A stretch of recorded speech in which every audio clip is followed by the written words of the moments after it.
بس گفتگو کرنی ہے۔ یہ جو چار لوگوں کے بارے میں کہا گیا اس دنیا میں چار قسم کے لوگ ہیں، اور آخری کے بارے میں کہا گیا کہ یہ وہ شخص ہے جس کے پاس مال اور علم نہیں ہے، لیکن وہ یہ نیت کرتا ہے کہ اگر میرے پاس مال ہوتا تو میں اس شخص کی طرح خرچ کرتا جو گمراہ شخص ہے اور برائی کے کاموں میں مال لگا رہا ہے۔ اس کے بارے میں کہا گیا کہ ان دونوں کا گناہ برابر ہوگا۔ تو اس سے مراد کیا ہے؟ جو محدثین ہیں وہ اس کی شرح میں لکھتے ہیں کہ اس سے مراد عزم مصمم ہے، ٹھیک ہے، پختہ ارادہ کرنا، محض خیال آنا یا محض آرزو کرنا یا محض تمنا کرنا وہ اس میں شامل نہیں ہے۔ یعنی ایک مثال دیتا ہوں آپ کو، آپ نے ایک شادی دیکھی، اس میں خوب پیسے اڑائے جا رہے تھے، فائرنگ ہو رہی ہے، پٹاخے چھوڑے جا رہے ہیں، گولے چھوڑے جا رہے ہیں، ٹھیک ہے، تو آپ نے دیکھا، آپ نے کہا وہ کیا خوب، یا آپ کے دل میں ایک تمنا پیدا ہوئی کہ چلو کبھی پیسے ہوں تو ایسے کرو، اس پہ نہیں۔ ایک انسان طے کر لیتا ہے بھائی ہاں میں طے کرتا ہوں کہ اگر میرے پاس ہوئے پیسے تو میں یہ کروں گا، تو یہ جو عزم مصمم ہے یہ اس کے اوپر ہے۔ محض تمنا کرنا، محض خیال آنا یہ اس پہ نہیں ہے، ٹھیک ہے۔ اس طرح جو نیکی والا ایلیمنٹ ہے وہ بھی یہ ہوگا نہیں، صرف کچی نیت جی کچی نیت سے ہاں، فرق کیا ہے؟ فرق یہ ہے کہ اللہ تعالیٰ کی رحمت ہے، اصل میں برابری ہم نہیں کر سکتے دونوں میں، ادھر رحمت جو ہے وہ غالب، اور یہ بھی رحمت کا نتیجہ ہے۔ اگر رحمت نہ ہوتی تو پھر برابری ہوتی نیکی اور بدی کے بارے میں، کہ دونوں بالکل ایکولی دونوں کے ساتھ بہیو کیا جائے گا، ٹھیک ہے۔ وعن عائشہ رضی اللہ عنہا انہم ذبحوا شاۃ، حضرت عائشہ رضی اللہ تعالیٰ عنہ سے روایت ہے کہ انہوں نے بکری ذبح کی، فقال نبی صلی اللہ علیہ وسلم، تو نبی صلی اللہ علیہ وسلم نے فرمایا، ما بقی منہا، اس بکری میں سے کیا بچا؟ قالت، تو آپ نے کہا، ما بقی منہا الا کتفھا، کہ بکری میں سے دستی کے سوا کچھ نہیں بچا، دستی کا گوشت بچا ہے، باقی کچھ بھی نہیں بچا۔ قال، تو آپ نے کہا، بقیہ کلھا غیر کتفھا، سب کی سب بکری جو ہے وہ بچ گئی سوائے اس دستی کے، اس لیے کہ جو دستی بچی تھی وہ تو کھانی تھی، جو کھا لیا وہ تو صرف ہو گیا نا، جو صدقہ کر دیا تھا وہ سارا بچ گیا، ٹھیک ہے جی۔ ہاں، یعنی اہل خانہ ایک طرح سے نا، یعنی یہاں مراد یہ نہیں ہے کہ کس نے چھری پھیری، یعنی کہ ان کے ہاں بکری ذبح ہوئی، یوں کہ ٹھیک ہے۔ اور یہ بھی ایک غیر معمولی معاملہ تھا نا، یعنی کہ آپ کے ہاں معمول نہیں تھا اس کا، یا یہ بھی ہو سکتا ہے کہ یہ کہیں سے تحفتاً ہی آئی ہو، ٹھیک ہے، وہیں سے ذبح ہو کے آئی ہو، یا کسی نے تحفہ دیا اور آپ نے ذبح کی، یا یہ ہے کہ قربانی کا معاملہ ہو سکتا ہے۔ وَمَعْنَاهُ، اس کا معنی ہے تَصَدَّقُوا بِهَا إِلَّا كَتِفَهَا، کہ صدقہ کر دیا انہوں نے اس ساری بکری کا سوائے اس کی دستی کے، فقال، تو کہا، بقیت لنا فی الآخرۃ الا کتفھا، کہ یہ ساری ہمارے لیے آخرت میں بچ گئی سوائے اس کے دستی کے۔ وعن اسماء بنت ابی بکر الصدیق رضی اللہ عنہما قالت، حضرت اسماء بنت ابی بکر رضی اللہ عنہما سے روایت ہے، وہ کہتی ہیں، قال لی رسول اللہ صلی اللہ علیہ وسلم، رسول اللہ صلی اللہ علیہ وسلم نے مجھ سے کہا، لا توکی فیوکی علیک، کہ نہ سمیٹ کے رکھو یا نہ روک کے رکھو، اس لیے کہ اگر ایسا کرو گی تو بس تمہارے ساتھ بھی یہی کیا جائے گا، ٹھیک ہے، تم اگر اپنا مال باندھ کے رکھو گی تو تمہارے لیے بھی مال پھر باندھ کے رکھا جائے گا، تمہیں نہیں دیا جائے گا، یعنی خرچ کرو۔ اور پھر روایت، دوسری روایت میں ہے کہ انفقی، خرچ کرو، ابن فہی ابن زہی، تینوں کا ایک ہی مطلب ہے، خرچ کرو، لگاؤ پیسے، ولا تحسی، اور گن کر نہ رکھو، فیحصی اللہ علیک، اللہ تعالیٰ بھی تمہارے ساتھ گن کر معاملہ کرے گا، ٹھیک ہے، یعنی شمار کر کے نہ رکھو، ولا توئی، اور نہ محفوظ کر کے رکھو، فیوئی اللہ علیک، تو اللہ تعالیٰ بھی بچا کر رکھے گا۔ یعنی تینوں کا مطلب ایک ہی ہے کہ منع کیا جا رہا ہے اس بات سے کہ مال سمیٹ کے نہ رکھو. یہ کون سا مال ہے؟ اضافی، ضروریات پوری ہونے کے بعد. ٹھیک ہے. اچھا، دو چیزوں میں فرق ذہن میں رکھیے گا. احادیث میں یہ تذکرہ بخصوص ملتا ہے کہ جو اضافی مال ہے وہ نہ رکھو اپنے پاس. ٹھیک ہے. دوسری طرف کچھ روایات میں اس طرح کی ہمیں دلیل ملتی ہے کہ اضافی مال اپنے پاس رکھنا جائز ہے. تو رکھنا جائز ہے شرعی لحاظ سے، ٹھیک ہے، حکم کے لحاظ سے، لیکن اخلاقی لحاظ سے مناسب نہیں ہے کہ یہ کیا جائے. ایسے ہی پھر حالات و واقعات بھی مختلف ہو سکتے ہیں. جن حالات جو نارمل حالات چل رہے ہیں اس میں تو بچا کے رکھنا بالکل بھی مناسب نہیں ہے. ٹھیک ہے. اس میں تو انسان کو خرچ ہی کرنا چاہیے. ہاں کوئی غیر معمولی معاملہ ہے، انسان کو اوپر بیماری آئی ہوئی ہے، وہ سمجھتا ہے کہ اب ہو سکتا ہے کہ میں زیادہ محنت نہ کر سکوں تو کچھ ایسے کے لیے بچا کے رکھ لیتا ہے، وہ کچھ اور معاملہ ہے. ایک سوال ہے جی جی. تو یہ مت گن کے رکھو، اس سے کیا مراد ہے؟ کیا چیز؟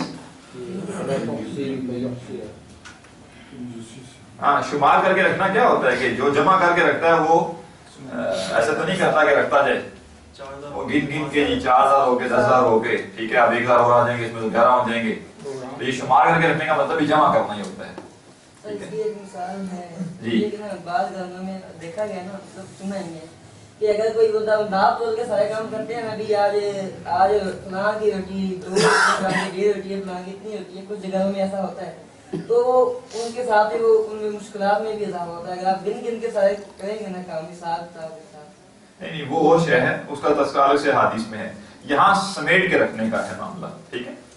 بچا کے رکھنا، ٹھیک ہے، چھپا کے رکھنا لوگوں سے، یہ اس کے بارے میں. ہرس سے بچایا جی، ہرس سے منع کیا گیا. ہاں جی. گرنا سب میں ہرس کی علامت ہے، بار بار اس سے ایکشن پیدا کرنا.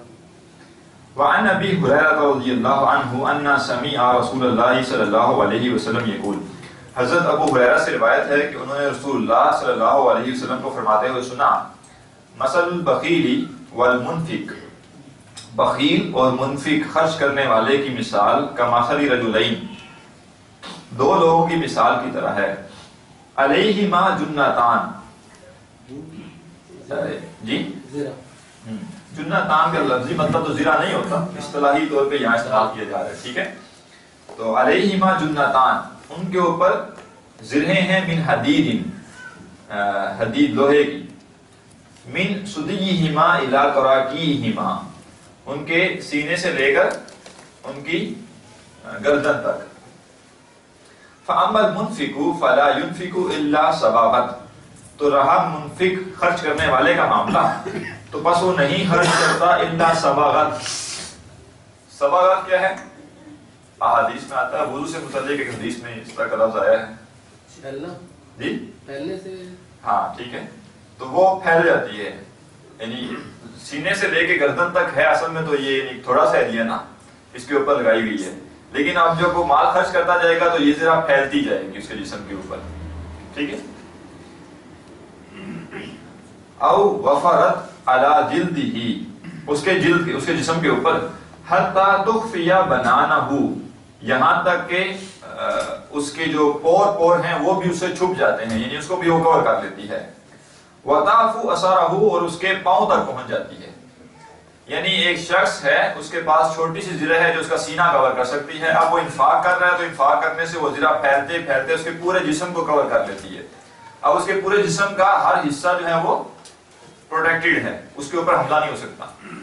جیسا کہ آپ کو معلوم ہے نا کہ جو طالوت اور جالوت کی جنگ ہوئی تھی تو اس میں جالوت کے پاس کیا تھا ہتھیار کے طور پہ یا سیفٹی کے طور پہ؟ ایک آنکھ کے علاوہ باقی پورا جسم ڈھکا ہوا تھا. ٹھیک ہے.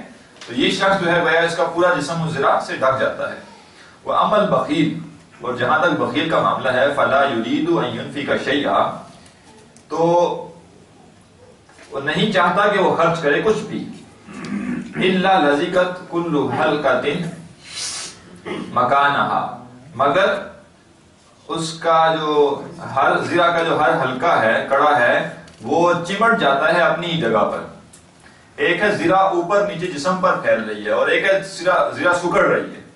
سکڑنے سے کیا ہوگا؟ جی وہ زرہ اس کو نقصان پہنچانی شروع کر دے گی نا. تو یہ مثال بیان کی جا رہی ہے. فَهُوَ يُوَسِّعُهَا تو وہ اسے وسعت دینے کی کوشش کرتا ہے، فَلَا تَتَّسِعُ تو وہ وسیع نہیں ہوتی بلکہ وہ اندر جو ہے اور سکڑتی جاتی ہے۔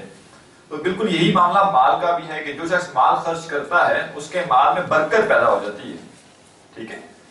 دونوں طریقوں سے ممکن ہے، یہ بھی ممکن ہے کہ اس کے مال میں تعداد کے اعتبار سے بھی اضافہ ہو جائے، لیکن یہ اضافہ بعض اوقات وہ محسوس بھی نہیں کر رہا ہوتا۔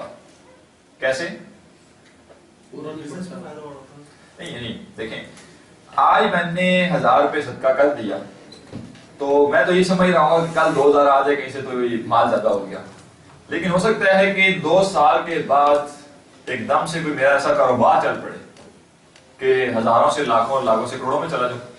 اب میں یہ بھول چکا ہوں گا کہ وہ 2-3 سال پہلے میں نے کوئی صدقہ کیا ہو تو شاید اس کی برکت ہو۔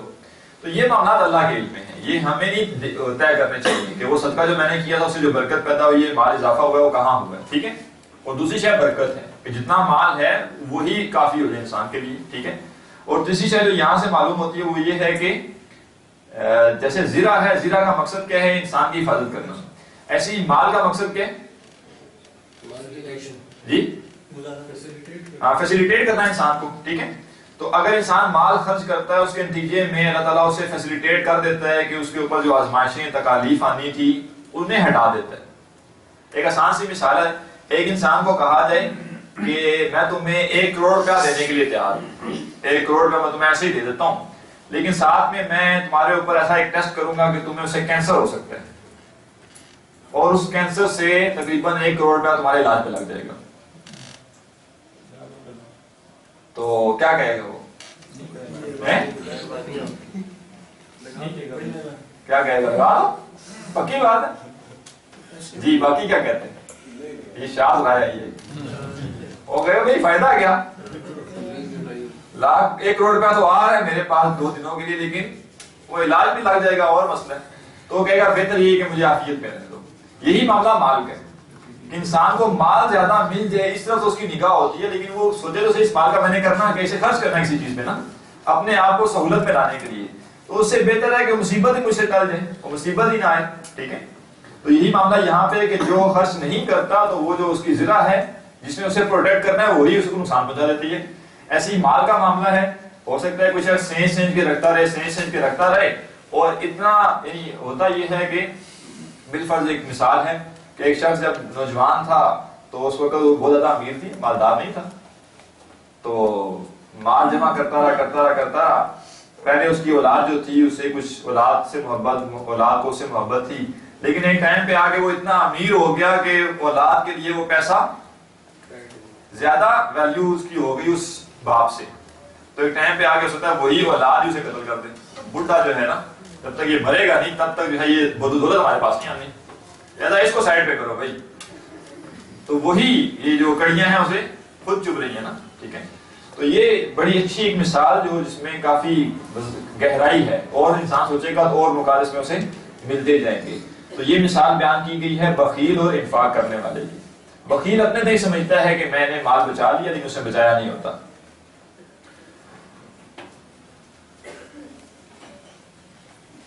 وعنہ رضی اللہ عنہ قال قال رسول اللہ صلی اللہ علیہ وسلم، انہی صحابی سے مروی ہے کہ رسول اللہ صلی اللہ علیہ وسلم نے کہا،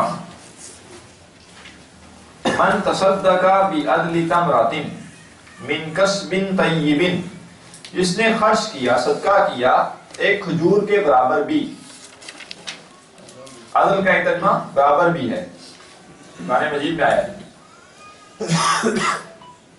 ثم الذین کفروا بربہم یعدلون، پھر وہ لوگ جنہوں نے کفر کیا اپنے رب کے ساتھ برابر ٹھہراتے ہیں، شرک کرتے ہیں، ٹھیک ہے۔ من تصدق بعدل تمرۃ، جس نے ایک کھجور کے برابر صدقہ کیا، من کسب طیب، پاک کمائی سے، حلال کمائی سے، ولا یقبل اللہ الا الطیب، اور اللہ نہیں قبول کرتا سوائے پاک کے۔ اب یہ جملہ معترضہ ہے بیچ میں، ٹھیک ہے۔ فإن اللہ یقبلها بیمینہ، اللہ تعالیٰ اسے قبول کرتا ہے اپنے دائیں ہاتھ سے، یعنی دائیں ہاتھ میں لیتا ہے، قبول کرتا ہے اسے، ثم یربیہا، پھر اسے پروان چڑھاتا ہے اس مال کو، لصاحبہا، اس کے صاحب کے لیے، کما یربی احدکم فلوہ، جیسے تم میں سے کوئی اپنے فلوہ جو ہے وہ کسی بھی جاندار کے بچے کے لیے ہے، جسے ہمارے یہاں بچہ کہتے ہیں. اچھا جی، بچہ تو صرف میرے میں گائے کے بچے کو کہتے ہیں. عربی میں ایک گھوڑے کے بچے ہوئے. ہاں تو نہیں، وہ ایک مثال ہے نا اس کی، جیسے وہ گھوڑے کا بچہ، ٹھیک ہے. تو کوئی بھی جیسے کوئی یعنی کسی معاشرے میں گائے ہے تو گائے کے بچے کی کوئی پرورش کر رہا ہے، بھینس ہے تو بھینس کے بچے کو بڑا کر رہا ہے. تو ایسے ہی جیسے وہ حقیر سی شے بڑی ہو کے مفید بن جاتی ہے، ایسے ہی جو اس کا مال ہے وہ ایک کھجور ہی کیوں نہ ہو، وہ اسے بڑھاتا رہتا ہے، بڑھاتا رہتا ہے، بڑھاتا رہتا ہے، یہاں تک کہ حتی تکون مثل الجبل، یہاں تک کہ وہ کھجور پہاڑ کے مانند ہو جاتی ہے. اور پہاڑ کا لفظ جو ہے اس میں ماؤنٹ ایورسٹ بھی پہاڑ ہے، ٹھیک ہے. لہذا وہ چھوٹے پہاڑ ہیں نا، تو اتنی بھی وہ بڑھ سکتی ہے. تو اخلاص اتنا ہوگا اتنا وہ بڑھے گا. وعنہ رضی اللہ عنہ عن نبی صلی اللہ علیہ وسلم قال، انہی صحابی سے مروی ہے کہ نبی صلی اللہ علیہ وسلم نے فرمایا بینما رجل یمشی بفلات، اس دوران کہ ایک شخص چل رہا تھا بفلات من الارض، ایک کھلی زمین میں، فسمع صوتا فی سحابۃ، تو اس نے آواز سنی بادل میں، اس کی حدیقۃ فلان، کون بتائے گا کہ اس کی حدیقۃ فلان، یہ جملے میں کیا بات ہے؟ یہ پورا اس کی حدیقۃ فلان، یہ پورا جملہ، اس جملے کے اندر جو پیچھے پورا جملہ چل رہا ہے کیا بن رہا ہے؟ جن کو پتا ہو صرف ہاتھ کھڑا کریں.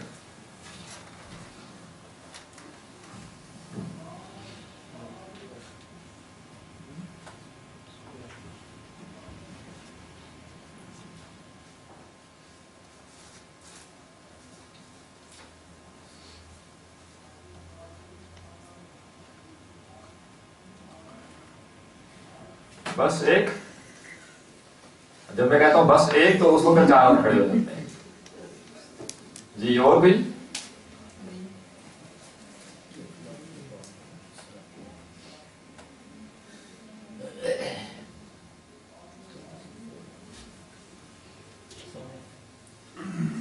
جو ہاتھ کھڑے ہوئے تھے واپس نیچے کیوں چلے گئے؟ دو بس. اور بھی کچھ اٹھے تھے ہاتھ پیچھے سے. ہاں جی بتائیں جی. مضاف الیہ، مضاف الیہ اور خبر بھی ہو سکتی ہے یا بیان. جی بدل ہیں، بدل بدل ہے. اور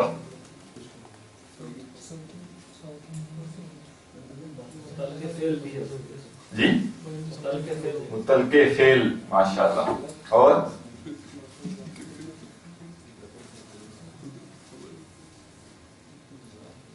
جی جی حمزہ شاہد صاحب بدل ہی لگ رہا ہے. بدل لگ رہا ہے. اور بدل کے علاوہ بھی کوئی ممکن امکان ہے کسی شے کا؟ جی مفعول ثانی ہو سکتے ہیں.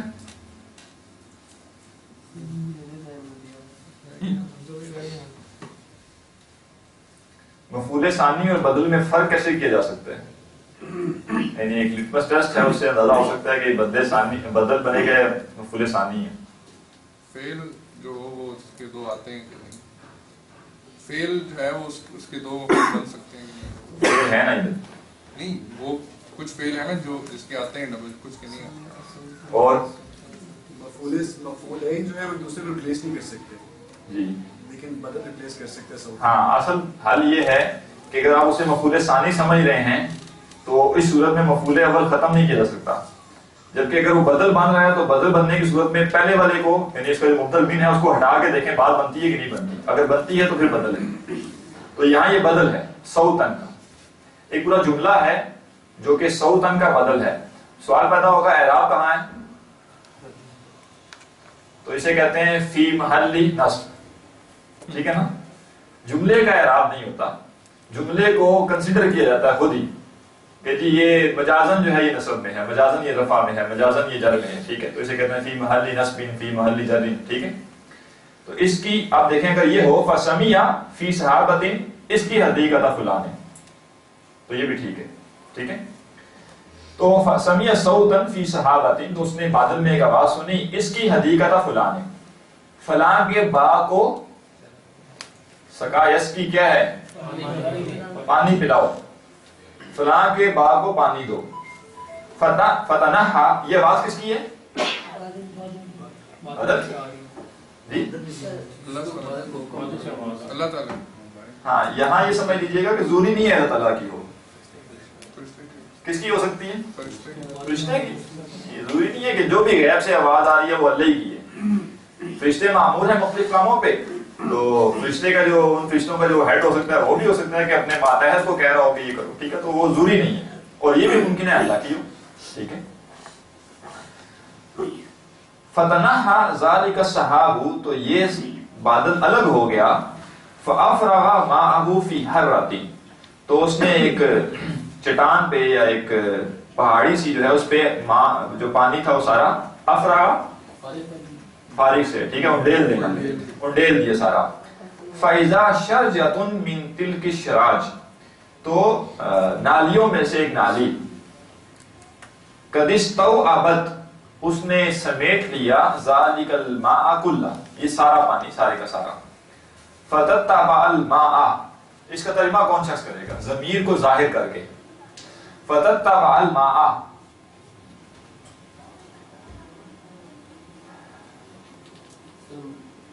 میں پانی کے پیچھے گیا. جرمانہ لکھ لیں گے. پانی چلا، 2 جرمانے لکھیں. سہیب صاحب لکھنے ہیں یہ.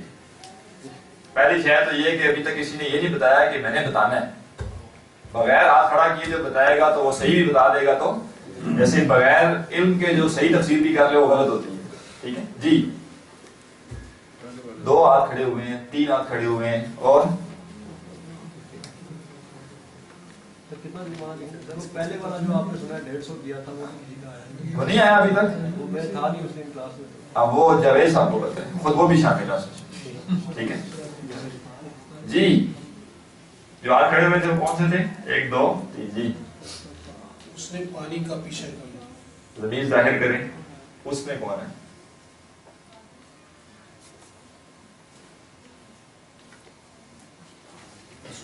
یہ سوال انہوں نے ضمیر پہ ہے، انہوں نے تو ضمیر بھی غلط بولتی. جی اشراج ہے اس میں جو دیکھیں، نام لکھیں جی. سراج ہیں سراج لا حول ولا قوت الا باللہ. اور تو کریں، وہ نالی کیسے پیروی کرے گی پانی کی؟ نالی پیروی کروا. چلو 2 جرمانے لکھو بھائی.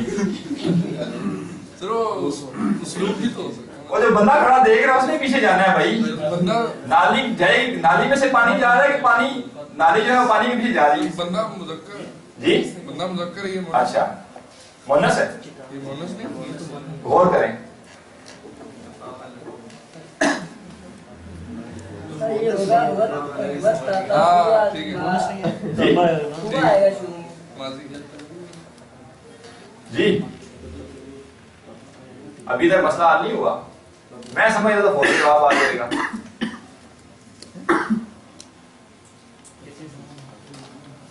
جی اور کوئی کسی کی رائے؟ آپ نے ہاتھ کھڑا کیا دوبارہ. صحیح بندہ رجل.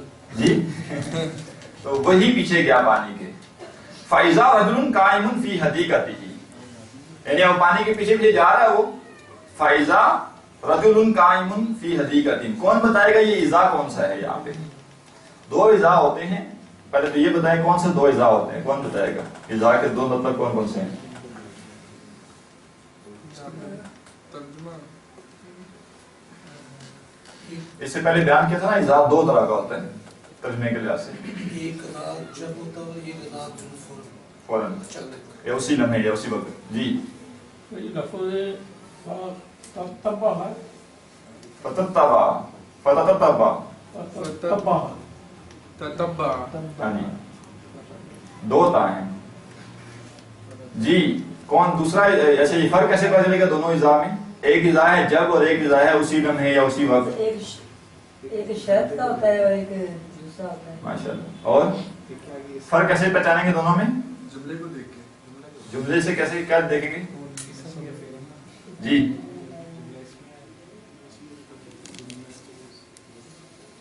اگر جملے کے شروع میں آئے جب آئے شروع میں آتا ہے وہ جب کرنا ہوتا ہے. یہ بھی تو جملے کے شروع میں، سارے اذا جملے کے شروع میں آتے ہیں. فا کے ساتھ جو بیچ میں آتا ہے جی حالت سے پتہ چلے گا. بھول گئے اس کا مطلب. اسم آ رہا ہے. ہاں جی بولیں. اسم آگے آ رہا ہے تو پھر اسم آ رہا ہے تو جب ٹکڑے ٹکڑے کر کے سارے پورا کر. آگے اسم اگر فعلیہ ہوگا تو پھر اس کا وہ ہوگا. اگر اذا کے بعد فعل آ رہا ہو تو جب کے معنی میں ہوتا ہے. اگر اذا کے بعد اسم آ رہا ہو تو جب کے معنی میں نہیں ہو سکتا، اس لیے کہ آگے فعل تو ہے ہی نہیں. ٹھیک ہے.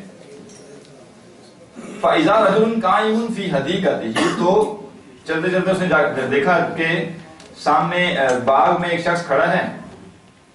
يُحَوِّلُ الْمَاءَ بِمِسْحَاتِهِ، جو يُحَوِّلُ گھیر رہا ہے پانی کو. ٹھیک ہے، زیادہ مناسب یہی ہے، یعنی جو پانی سمیٹ رہا ہے یا اسے اس کا رخ موڑ رہا ہے. بِمِسْحَاتِهِ، اپنے بیلچے کے ساتھ یا کوئی پھاوڑا جو ہے اس کے ذریعے، یعنی وہ پانی جو ہے وہ باغ میں لے کے جا رہے ہیں. فقال له، تو اس شخص نے اس سے کہا یا عبداللہ، اے اللہ کے بندے، مسمک، تیرا نام کیا ہے. اس میں ایک نقطہ یہ سمجھ لیں کہ کسی کا نام اگر نہ آتا ہو تو اسے کہا جا سکتا ہے کہ اے عبداللہ تمہارا نام کیا ہے. ٹھیک ہے. فقال فلان، تو اس نے کہا میرا فلاں نام ہے، فلاں بتا دیا. یہ فلاں اس کا نام نہیں تھا. ٹھیک ہے. فلاں فل ان بلینکس. ٹھیک ہے. بسم الذی سمع فی الصحابۃ، یہ وہی نام تھا جو اس نے سنا تھا بادل میں. فقال له، تو اس نے کہا یا عبداللہ. یہ جو فقال له ہے یہ وہ باغ والے بندے نے اسے کہا یا عبداللہ، اے اللہ کے بندے، لم تسألونی عن اسمی، تو میرے نام کے بارے میں کیوں پوچھتے ہیں؟ آئیے صحیح تو نہیں ہے. فقال، تو اس نے کہا انی سمعت صوتا فی السحاب، میں نے بادل میں آواز سنی، الذی ھذا ماؤہ، وہ بادل جس کا یہ پانی ہے اس کی.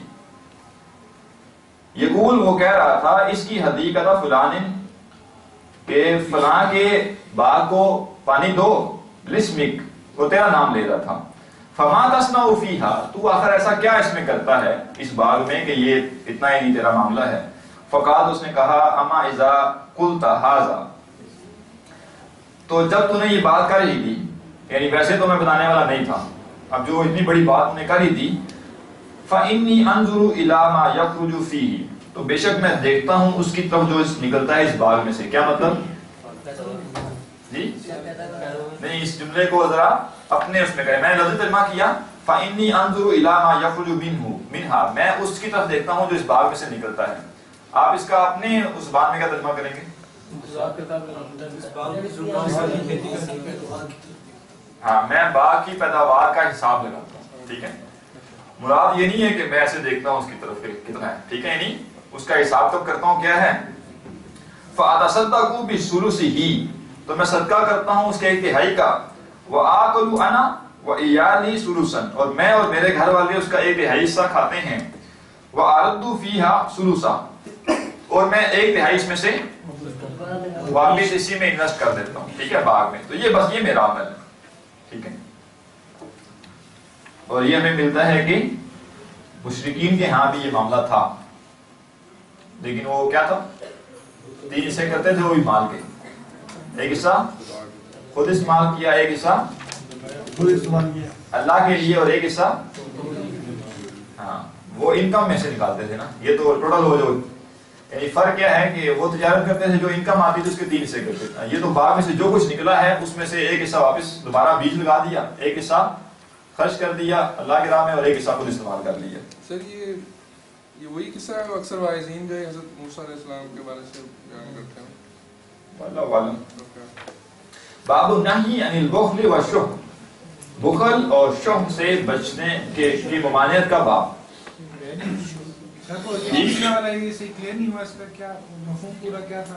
یعنی ایک اس نے بڑا اعتدال کا معاملہ رکھا ہوا تھا، اور مستقل مزاجی اس کے اوپر تھی اس کی کہ وہ باغ کی جتنی پیداوار ہوتی تھی وہ 3 حصے کرتا تھا. ایک حصہ اللہ کی راہ میں لگا دیتا تھا، ایک حصہ خود خرچ کرتا تھا، اور ایک حصہ واپس اسی باغ میں لگا دیتا تھا.